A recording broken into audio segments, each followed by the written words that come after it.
Привет, дружок-пирожок, с тобой Анатолий Жарпарком, а из этого видео ты узнаешь, как ставить камин по шагам в простом монтаже.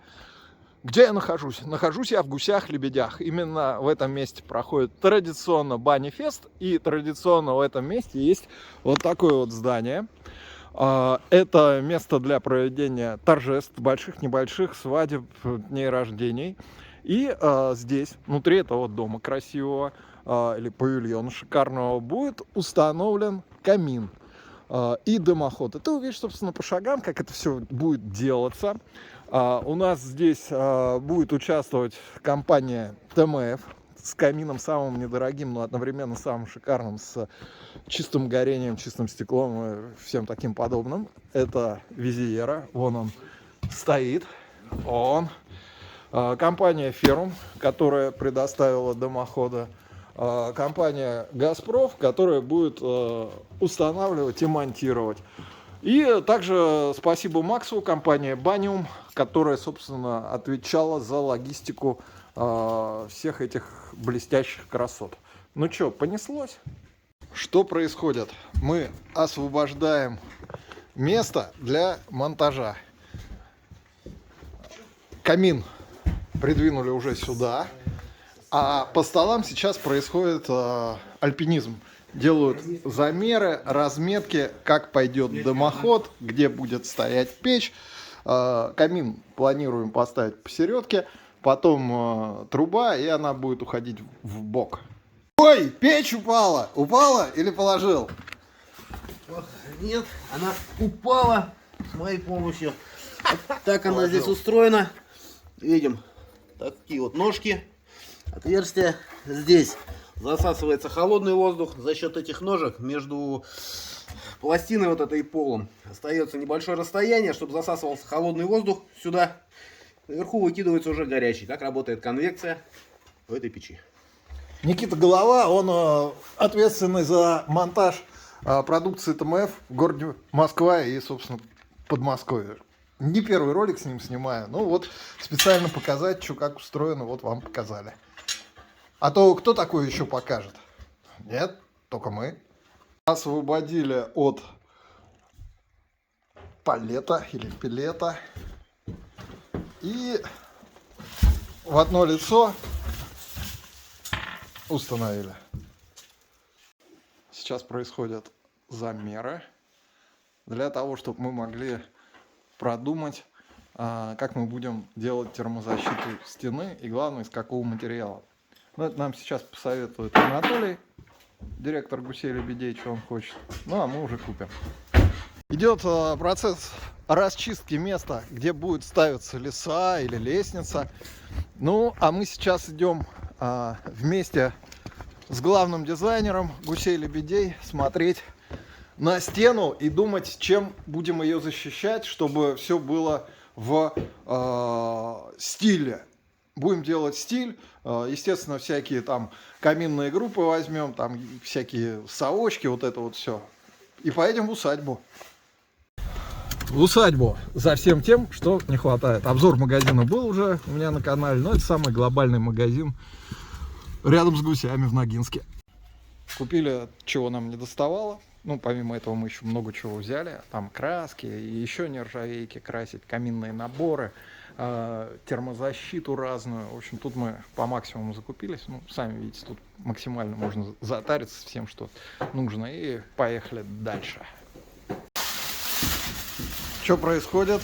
Значит, вот что происходит. В транспортировочном положении эта деталька прикручена вот таким образом. Знаю, профессиональным монтажникам это ни о чем не скажет, они все это прекрасно понимают. Если вы самостоятельно надумали монтировать печь, вот это обязательно нужно перевернуть. Вот. Перед тем, как поставить ее на посадочное место, сюда наносится герметик. Можно вот такой, можно какой-то другой, который высокотемпературный, жиропрочный, черный. Да. И прежде чем затянуть вот эти болтики, важный момент, чтобы не нанесли герметик, поставили его на место, болтики притравливаем. И прежде чем эти гаечки, точнее, окончательно затянуть, вот эту вот решеточку надо примерить. чтобы она сюда ложилась. Почему? Потому что эта штука немножко шатается на шпильках. Вот. Если мы ее определенным образом сдвинем, то решеточка просто не ляжет. Вот как сейчас. То есть мы сначала сдвигаем ее, проверяем, что решеточка ложится на свое место, и только потом затягиваем гаечки. Век живи, век учись. Вот спасибо. Профессиональным монтажникам это не нужно, они это знают. Если вы делаете самостоятельно, лучше вот это вот учесть. А как ставится эта печь, есть ли какие-то особенности в монтаже, как с ней обращаться надо? Значит, по ходу монтажа распаковывать печь не нужно. То есть мы вверх распаковали, подсоединились, вот этим флянцем подсоединились, прогерметили, затянули его.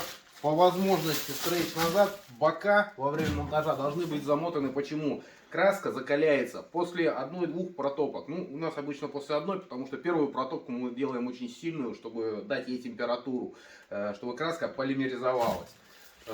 Краска не полимеризованная, она очень нежная, она боится царапин. После того, как краска уже взяла температуру, продымила, все, ее уже проблематично поцарапать, она становится прочной. Так. Что сюда добавить? Дверь в закрытом положении или открытом? Дверь. Либо первая протопка проходит с открытой дверью, либо их надо просто часто открывать, как я делаю. Зачем? Здесь внутри, позже я покажу это, там есть шнурочек уплотнительный.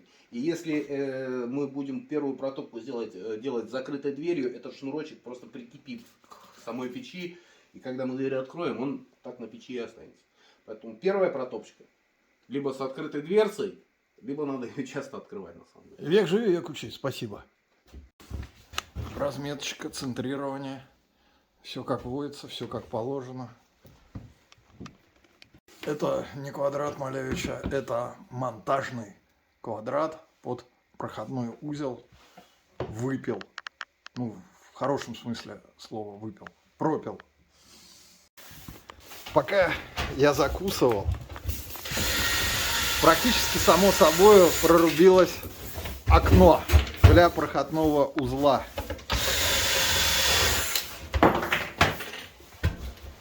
Внутри стены мы видим пеноплекс, что не очень хорошо, потому что если, допустим, у дерева температура обугливания, что там, если я не ошибаюсь, 275 градусов, то пеноплекс начинает плавиться, наверное, от 100.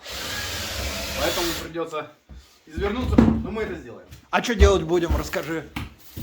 Ну, во-первых, Василий вот сейчас отцепляет минерит от проходки. Кстати, это когда-то давно была наша идея, еще году так в 13.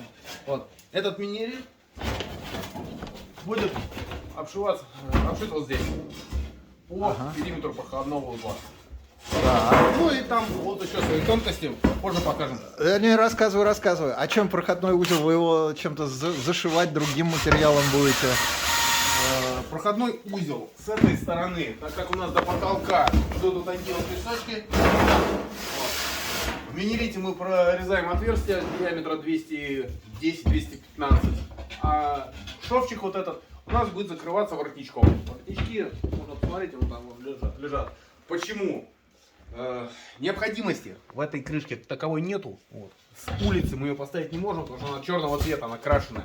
А дымоход у нас не окрашенный, он блестящий, глянцевый. По улице блестящий, внутри черный. Так. Именно так. Поэтому мы решили остановиться на том, чтобы с улицы была блестящая крышка, вот, а внутри маленький аккуратный воротничок. А все остальное будет просто минеритом зашито. Именно так, до самой стены через керамические втулки. А вы проходной узел чем-то набивать будете или его обшивать по-другому? Значит, в данном случае производитель, мы сейчас говорим про Феррум, рекомендует его делать не набивным. И мы сделаем так, как рекомендует производитель. Сами мы, когда делаем свои монтажи с другими производителями дымоходов, мы их набиваем ватой. Кстати, о производителе Феррум ты так уже дымоходы пощупал, что скажешь? Что я могу сказать? Да, в общем-то, Обычно просто он работает на другой на других фирмах дымоходов. Ну так, значит, калибровка радует, садятся между собой прекрасно, чувствуется, что сделано на приличных дорогих станках. что нравится мне? Вот эти буковки, которые сразу бросаются в глаза, и понятно, что это сделали не ООО «Рога и копыта», а сделано серьезным производителем.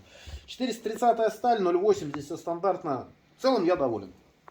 Так. Утеплитель хороший, плотный. Довольно плотный утеплитель. Да, у него большая масса, значит, плотность высокая. Вот. Шов хороший здесь достаточно. Прям тоненький, лазерный видно. И вот эта юбочка, развальцовка, она помогает при монтаже. То есть не загнуть. Они, кстати, здесь загнули вовнутрь, а здесь наружу. То есть при монтаже, то есть они не цепляются друг за друга. То есть можно просто поставить, и как воронка он проваливается. Ну и садится он хорошо достаточно. Понял. Буду знать, какие дымоходы рекомендовать. Так, именно вот так будут закреплены щиты из минерита, которые будут идти... Пока не так, это временно.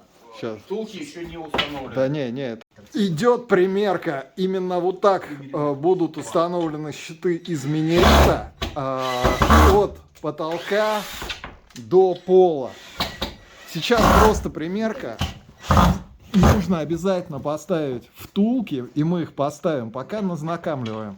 И здесь будет прорезано отверстие, и внутри будет стоять проходной узел, а закрывать его будет вот эта вот часть. Ну так как у нас дымоход черного цвета, то эту часть вот у нас блестящая, мы ее сделаем черной, благодаря церте. Конечно же, мы могли бы взять и черную такую, но чисто чтобы показать, что можно сделать и с блестящим дымоходом, и как это с ним можно сделать, именно для этого мы прикупили церты и все покажем, как делать. Вот. Посмотрим, что там произошло с проходным узлом. Так, что я вижу? От горючего материала первое, что защищает, базальтовый картон. У него температура, ну, то, что он держит, это до 600 градусов. Потом идет минерит или флама, без разницы, это фиброцементная плита. И сочетание двух этих материалов мне очень нравится. Рекомендую. Ой, я в чем-то измазался, в черном. Это герметик. Зачем? Герметик печной, ну, для герметичности, что ли. Что касается базальтового картона, когда мы выпиливаем дерево, идеально ровно его все равно не выпилить. И чтобы между термозащитой и деревом не оставалось щели, в том числе и для этого ложится базальтовый картон. Ну, чтобы, короче, ветер не свистел там. Вот. Вообще, эта проходка делается вот в таком виде с 2013 года у нас. Металл мы в перекрытие, в принципе, ни в перекрытие, ни в стены не ложим. Если заводская проходка идет металлическая, мы этот металл выкидываем сразу и закладываем туда термозащиту. Почему? Первое. Проходки эти, как правило, делаются из оцинковки. Оцинковка при нагревании до определенной температуры выделяет всякую дрянь. И второе. Металл может накаляться, как следствие от него что-то может загореться. Термозащита, у нее такой проблемы нет. Ну, я же могу с тобой не согласиться. Да. Ну, я так не согласен. Но, ребята, вот сейчас вот прямо уши, развесьте уши по-хорошему, но в ладоши не хлопайте. Тот, кто делает монтаж, тот и отвечает. То есть, если вы наняли монтажников, не надо с ними спорить, вот там сделай так, а не сяк. Они несут ответственность. Именно поэтому ты делаешь так, как надо тебе делать. Если ты уверен в том, что делаешь, я в этом тоже уверен. Ну ладно, на самом деле я в этом тоже уверен. Все вообще чики-поки. Забивать не будешь или будешь? Я буду забивать это ватой. Все-таки, в начале видео, нет, мы не будем забивать, а ты все-таки забивать решил. В начале видео планировали поставить заводскую ферромутскую проходку, которая состоит из 2 коробов. Для нее есть рекомендация не забивать. Так как мы от нее отказались, мы сделали совсем другой короб. Как следствие, мы делаем все так, как делалось всегда. Как мы всегда делали. Ага. И почему отказались от фермовской, я вам сейчас покажу.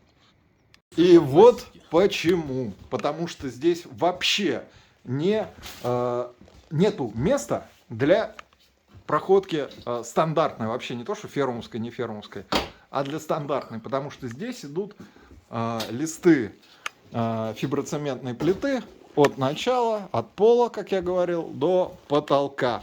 И отверстие вручную выпиливалось. Ну что сказать, все четко. Там проставочки, воздух гуляет, стену охлаждает, это не дает возможности стене нагреваться. Расстояние здесь соблюдено в 38 сантиметров до негорючей поверхности. Это и так, и сяк видно. То, что вот сейчас выпилы кривые, там... кривые выпилы! Кривые выпилы! Воротник ровный.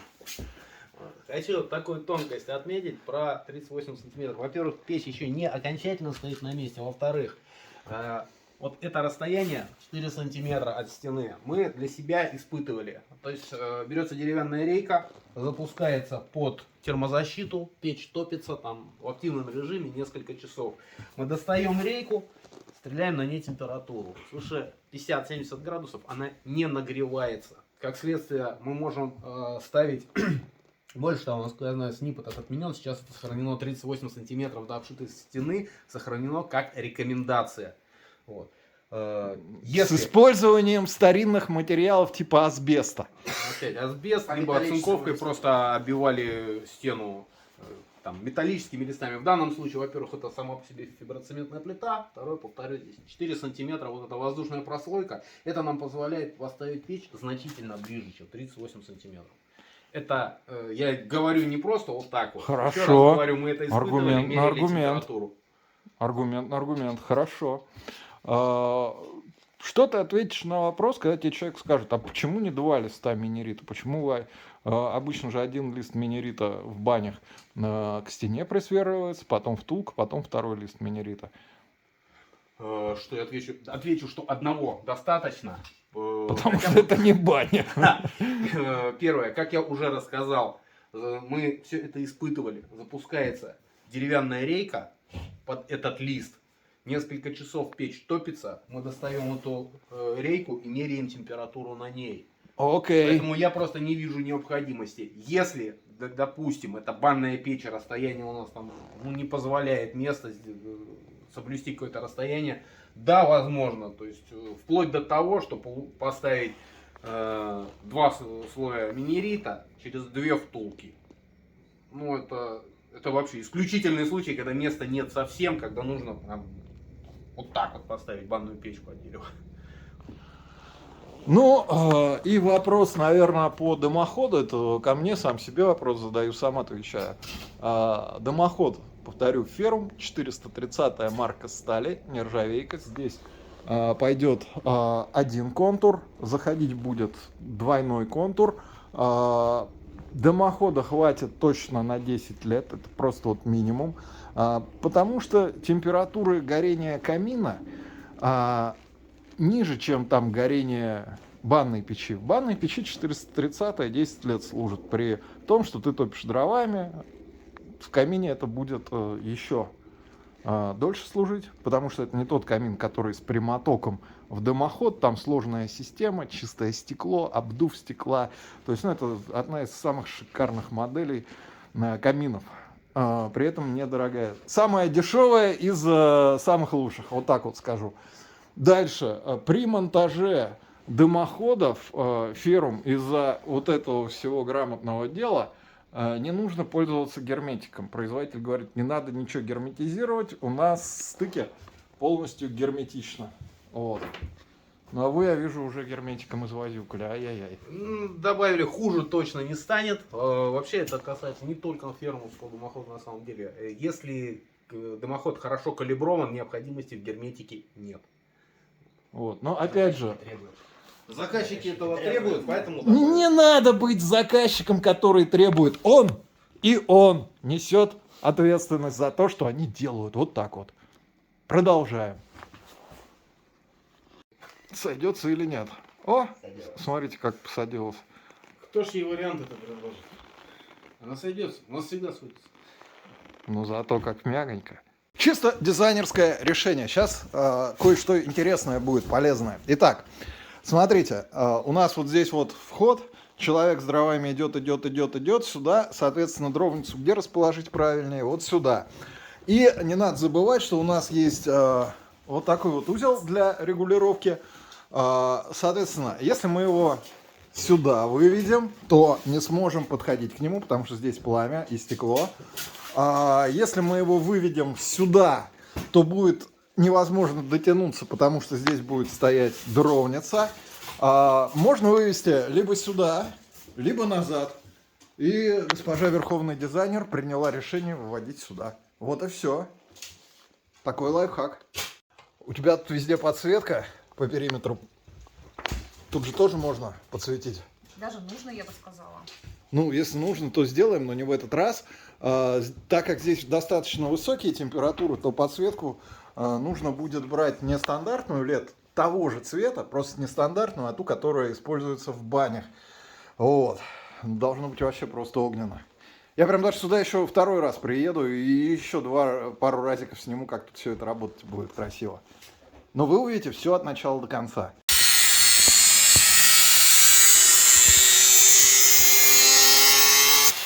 Зачем вы порезали дымоход? Затем, что нам нет необходимости горизонтальный участок длиной в 1 метр. Он подрезается, делается в данном случае 67 сантиметров. Во-первых, это положительно сказывается на тяге, во-вторых, ну, как минимум, это выглядит лучше.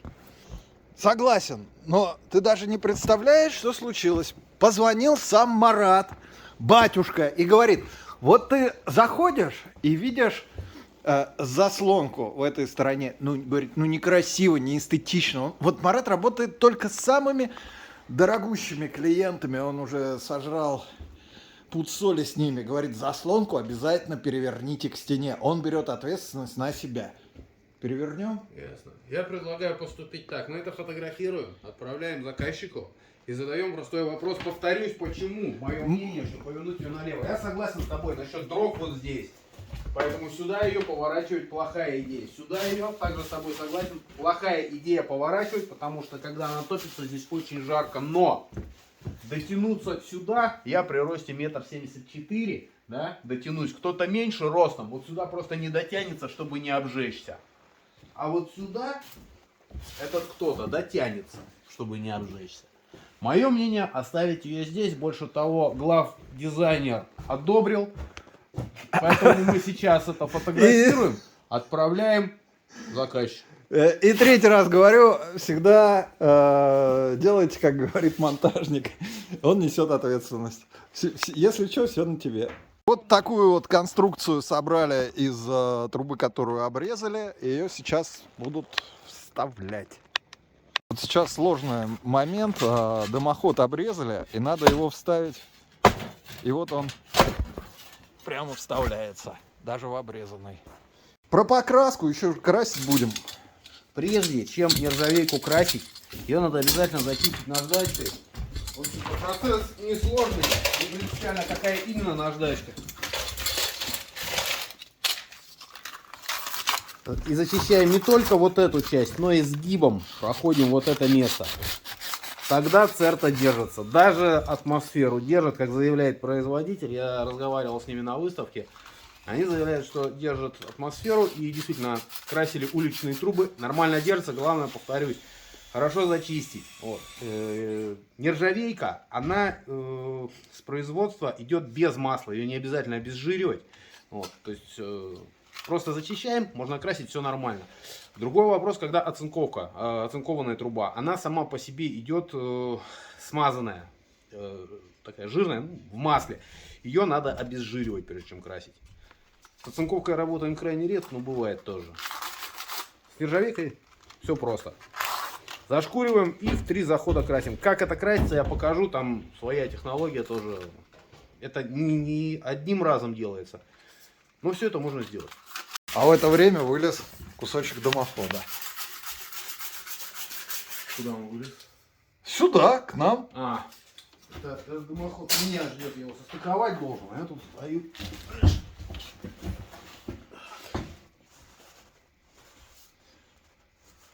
Ниже, Вася. Ап.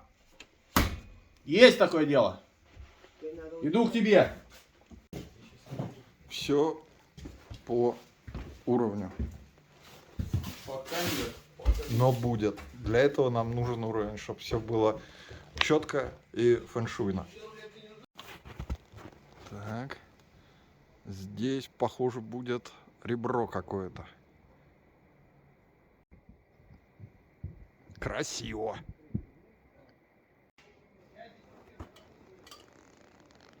такой. Уровень. И тут по уровню меряют. АТС. Дальше сейчас еще пойдет один модуль. Обратите внимание на лайфхак. Потому что когда работаешь на высоте дымохода, они тяжелые, надо их двумя руками таскать. А тут раз, специально на шурике проволочка, которая вешается за хомут. Ну, естественно, узел еще будет дорабатываться. Сейчас все проверяется, подбивается на всякий случай, потому что тройником трясли на улице, вот чтобы все было чики-поки, вот проверяется. И устанавливается модуль для опорной площадки, чтобы дымоход держался на стене, а не на весу, как сейчас. То есть дальше пойдет опора. К слову о наполнителе для прохода. Вата для этого предназначенная выглядит вот так. Возможно, не только такую положить, есть и другие. Мы используем вот эту вертикальную структуру, она внешне похожа на волосы.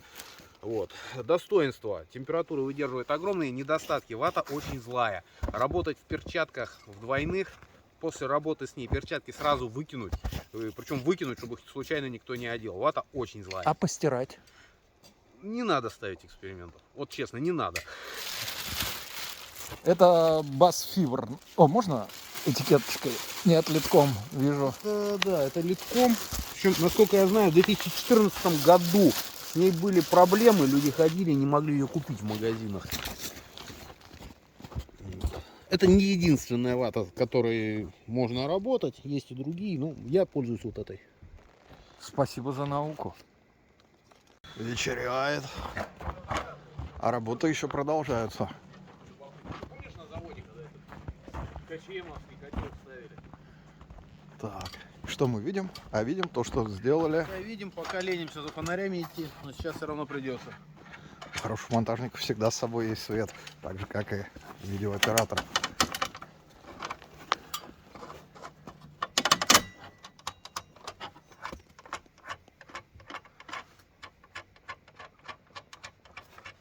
Ух.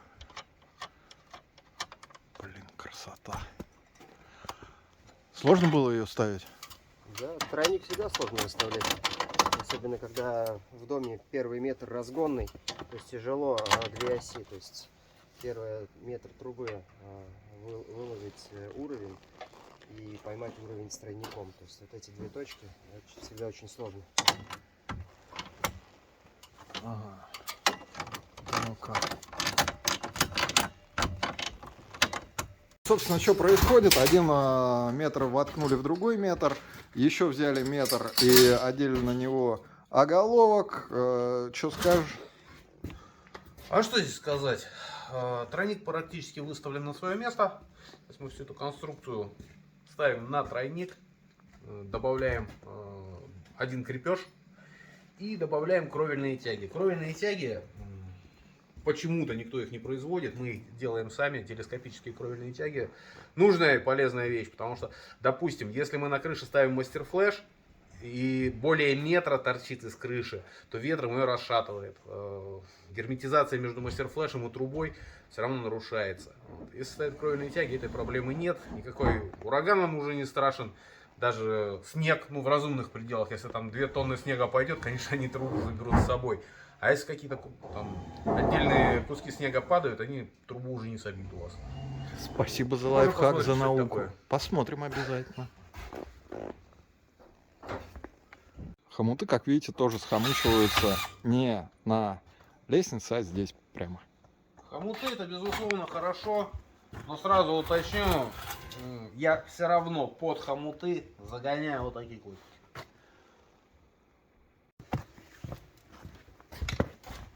Особенно это касается тех участков, на которых большая нагрузка. Допустим, чуть выше мастер-флеша, вот этот участок обязательно по периметру прокручивать, потому что, еще раз напомню, если ударит снег, то он его деформирует запросто. Если он будет прокручен саморезами, то его уже деформировать тяжеловато. Хомутик, замок поворачиваем в сторону шва. Шов мы повернем в ту сторону, которую с земли не видно.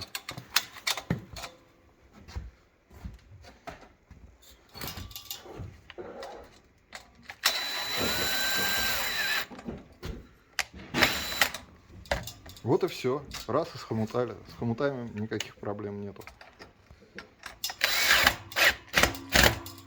Проверь, жестко он его держит. Покрути туда-сюда. Покрутить я его сейчас не покручу. Держит он- Потому что хомуты жестко держат. Это необычные хомуты. Держат жестко, но повторюсь. Братан, ты с разными дымоходными системами работаешь. Я тебе говорю, это хомуты не простые, а волшебные. Они пинцет так крепко держат. Так что не уверен, что ты правильно сделал, что засаморезил. Но ты несешь ответственность тебе и решать, что как делать. Верно. Что с ней делать? Зачем ты привез ее Мне надо за наш поставить стол? радиатор, потому как на улице холодно. Надо ее согреть до комнатной температуры. На баллоне довольно четко все прописано. Далее не менее 30 секунд ее надо болтать энергично. И потом уже, соответственно, можно наносить. Как ее наносить, попозже посмотрите. Мы это снимем обязательно. Пока мы трясли баллончиком сэрта и его нагревали, тут происходит... Да мы пропустили, как ты это все дело затаскивал. Это ты все три одновременно затащил или Нет, два, тут- и потом тут один? пока. Здесь 2 метра. 2 метра, и еще один, и дальше пойдет оголовок. Да? Ну, метр с оголовком сразу. И еще 1 метр. То есть тотально, не вижу за крупной фигурой мужчины, сколько будет. Сколько тотально? Ну, здесь 3 метра посчитали. То есть на метр выше конька. Класс. В ход идет абсолютно все. И главное, не забыть вот эту вот штуку. Я сюда положу, чтобы она не профукалась. Потому что это самая важная вещь во всей этой конструкции. Чтобы все было четко. Как я уже говорил, баллон надо энергично потрясти, как минимум 30 секунд, лучше минуту-две. Вот, баллон я согрел до комнатной температуры, он постоял на радиаторе. И сейчас мы с вами начнем вот это красить. Вкусно пахнет. Пахнет нет невкусно. Когда она обгорает при первой протопке, она тоже пахнет невкусно. Но все это довольно быстро выветривается. Особенно в таком помещении выветрится очень быстро. Значит, красим мы детальки в 3 захода. Первый.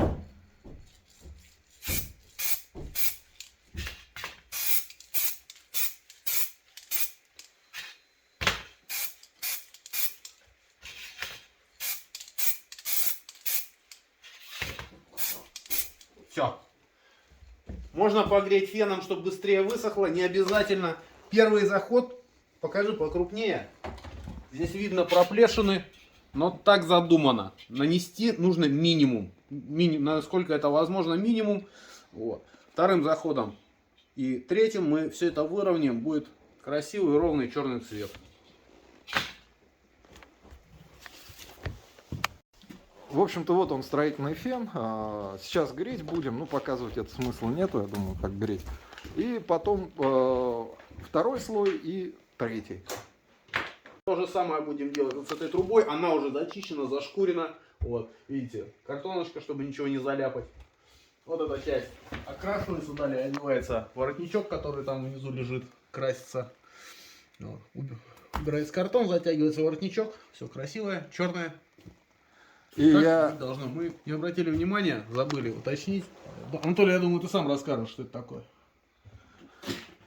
Это, ребята, прочесная ревизия, чтобы можно было взять этот модуль, раскрутить и залезть туда рукой. Я не буду сейчас это показывать, потому что мы дымоход еще не топили, печку не топили. То есть это специальный узел, который придумал Феррум, который является держателем патента этого узла, то есть никто не может сделать такое по закону, и облегчает жизнь. То есть реально можно взять, открутить вот эту вот юбочку и рукой там пошелудить или специальным кочережечкой протолкнуть что-то вниз или протолкнуть что-то в бок. И еще момент, который хочу объяснить, почему у нас здесь не черная труба, почему мы ее красим. Это давай я объясню. Мы могли бы поставить туда черную трубу, которая проходила бы, но ее пришлось бы шкуркой шлифовать. Было бы очень некрасиво. Поэтому решили взять трубу из нержавейки и покрасить ее в черный цвет. Это намного правильнее. Вот так вот. Это ферум, ребята. Кстати, попадал на такое, что не хватало электричества для фена. Он 2 киловатта. Ну тут хватает чутка.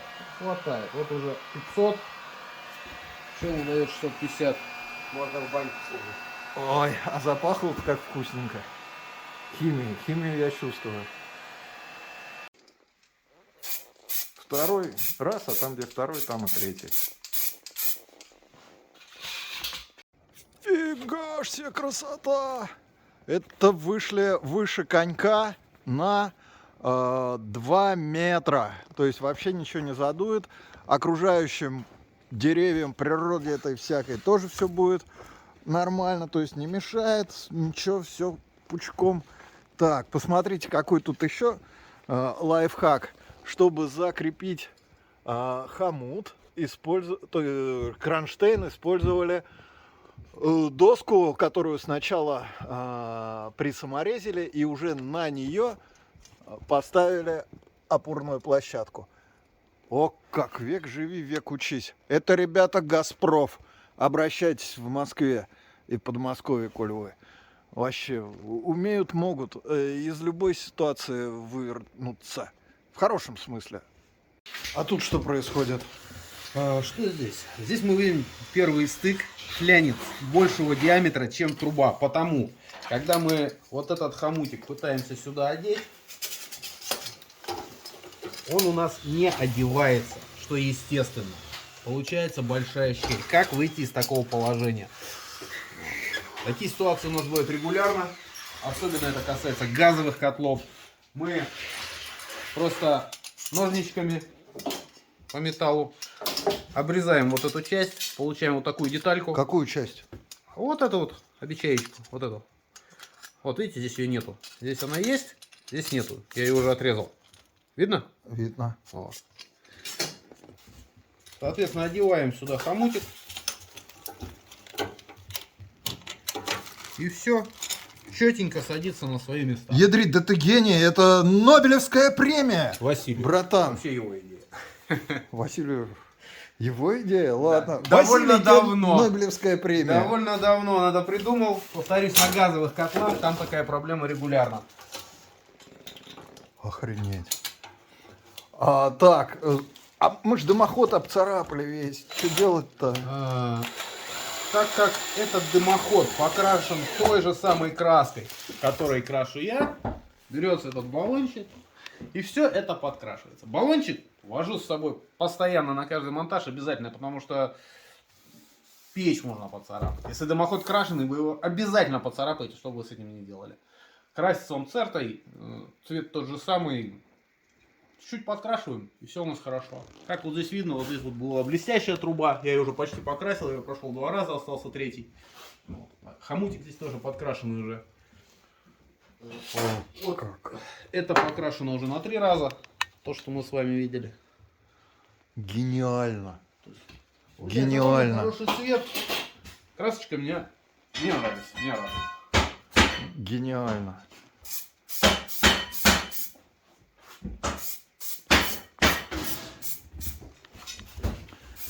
Василий, ты слышал, тебе Нобелевскую премию присудили? Кто? Тебе деньгами или медалью? Медалью золотой. Все. Я ее Я думаю, золото вложу. в Нобеле меня смотрят. А скажи, пожалуйста, а что вот это вот у тебя в руках? Это кровельные растяжки, тяги. Так. Жесткие. То есть не тросиками растягиваем в 3 точки. То есть, да, чтобы тросиком натянуть хорошо трубу, ее надо растянуть в 3 точки. То есть, чтобы, ну то есть так как тросик гибкий, да, он не может за 2 точки цеплять, он ее утянет. Нужна 3-я точка. Чем плохие такие растяжки. Во-первых, они давят дымоход вниз, потому что мы когда натягиваем, он утягивает вниз. Значит, второе, каждый год нужно подтягивать, потому что тросики ослабевают. Мы придумали вот из жесткие тяги, из нержавеющего такого сплава здесь. Китайский алюминий. Ну, тут даже не алюминий, да, тут сплав такой Из интересный. плющеля. Он когда плющится, Вот, он тут не написано, мнется. что это такое. Нет, тут не написано. Написано. Алюминий, да. Алюминиевая Алюминиевая труба. Но при том, то, что она алюминиевая, она никогда не лопается. То есть ты ее сплющиваешь, и она себя очень хорошо держит. Китайский алюминий настоящий. Да, она как кронштейн действует. То есть, в принципе, она не только как тяги работает, а как кронштейн. То есть она удерживает трубу там, до 4-5 метров выводим. В зависимости от высоты подбираем толщину. То есть чем выше труба, да, тем толще профиль. Плюс он телескопический, то есть входит труба в трубу. А какие Вот так диаметры покупаешь? Ну-ка. От 16 диаметра. 16, 18, 20, 22, 26. Это в зависимости от высоты дымохода, от его массы и так далее. А тут дырочки технологические Да, это просверливаешь. сюда сейчас станет уголочек, через который будет крепление кровли в стропильную систему. И далее, значит, мы выставляем определенную длину. Здесь на хомуте держится эта часть, там кровли крутится. И сюда загоняется просто контрольный саморез. И все. Гений. Гений, истинно. Есть короткое видео, где они в работе показаны. Оно совсем короткое, я пришлю его тебе. Оно сделано летом, там очень хорошо все видно. А я его все равно не смогу в видео вставить. В это. Ну, хотите увидеть это видео, подписывайтесь на его инстаграм. Я там практически ничего не выкладываю. Практически Придется. не бывает. А придется. Все, что посмотреть на нашей работе, вот Не надо это снимать. Блин. Дизайнерский. Дизайнерский.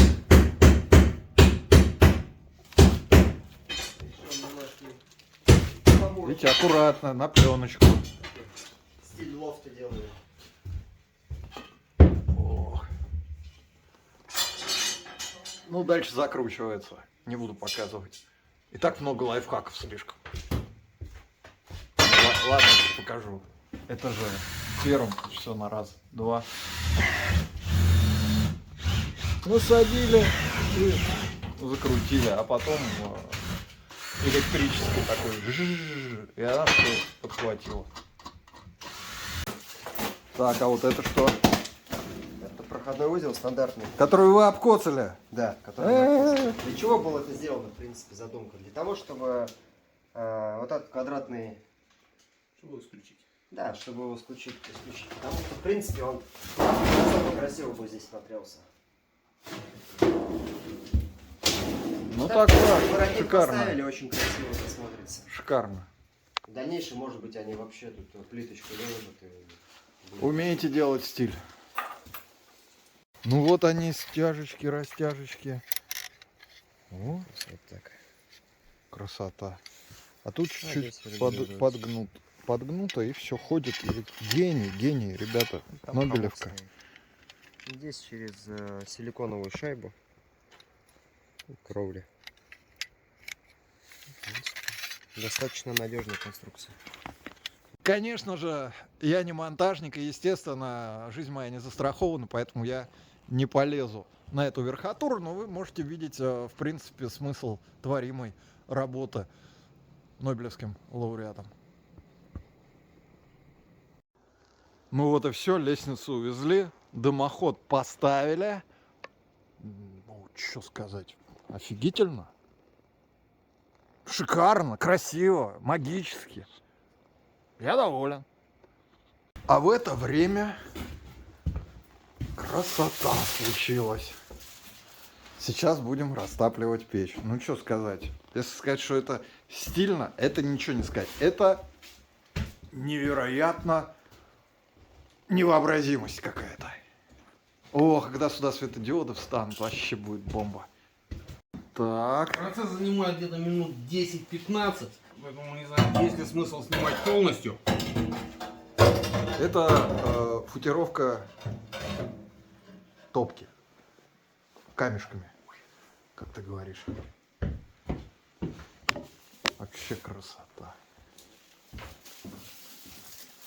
На самом деле в паспорте довольно подробно расписано, как это делается.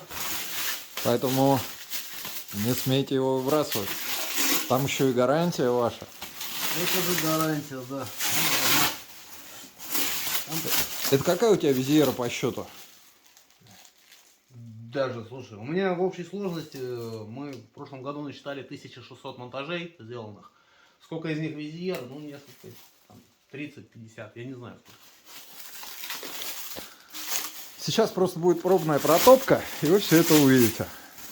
Начинается первая растопка. Кладем 2 сухих дровины, остатки от упаковки дымоходов и поджигаем.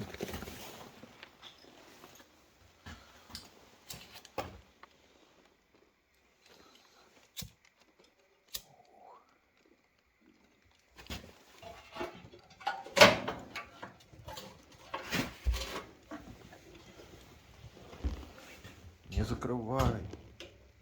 Приварится шнур. Его надо просто почаще открывать при первой протопке.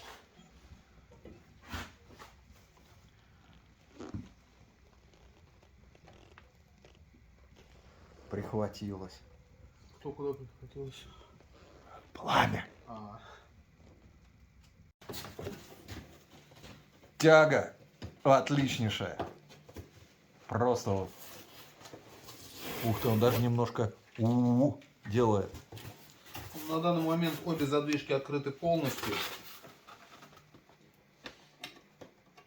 Для того, чтобы полимеризовалась краска, ее будет желательно несколько раз подкидывать дров и с открытыми задвижками все это топить. Ух, красота. Оставляем дверь приоткрытой. Слышите? Урчит. Чтобы показать парящее пламя, нам нужно ее, во-первых, дров побольше ложить чуть-чуть. Ну и закрыть ее надо, чтобы отрегулировать все это. Сейчас пока сделать этого не можем. Мы в этом ролике этого делать не будем явно. Мы сделаем еще один ролик. Но а кого интересует визиера, роликов очень много на ютубе. Отличнейший камин, у которого есть невероятно красивые режимы горения. Да, вот поставим, чтобы дверка не закрывалась до конца.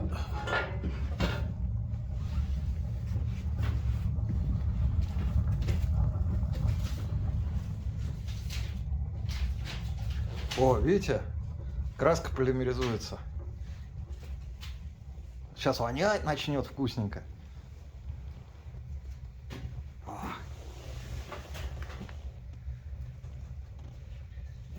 Па-бам-пам-пам. Ничегошеньки не дымит. Идет прожиг. Здесь уже становится невозможно дышать, потому что... Ай, в меня стреляет. Потому что печка выделяет дым, полимеризуется. Тебе огромное спасибо. Значит так, вот тут будет наведен порядок.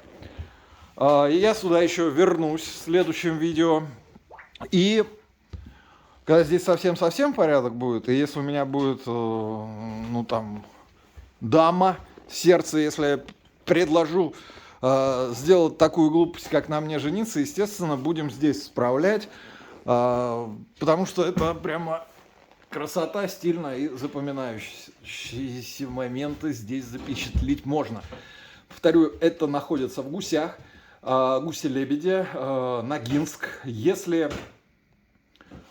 ты потенциально хочешь посмотреть, а как там это вот камин визиера, на видео смотрю, хочу сам потопить, вот, пожалуйста, приезжай, договаривайся, все здесь есть. На этом обзор закончен, пора поставить лайк. Ну и спасибо всем, кто поучаствовал. ТМФ, Ферум, Баниум и компания Газпроф. Все ссылки снизу. Ну и себе спасибо. Блин, вообще классно все снялось.